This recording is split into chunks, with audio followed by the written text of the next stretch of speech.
السلام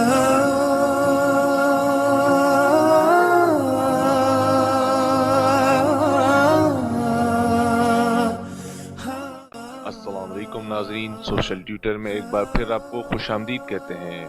دنیا قدرت کے چھپے رازوں کو کھوجنے میں لگی ہے۔ ستاروں سے آگے جو جہاں ہے وہاں پہنچنے کے نت نئے طریقے آزما رہی ہے، اور ہم میلاد کو جائز اور ناجائز ثابت کرنے کی بحث میں لگے ہیں۔ یہ کوئی اسلام اور کفر کی جنگ نہیں۔ جس نے نہیں منانا نہ منائے، کوئی گناہ نہیں۔ جس نے منانا ہے منانے دے، کوئی حرج نہیں۔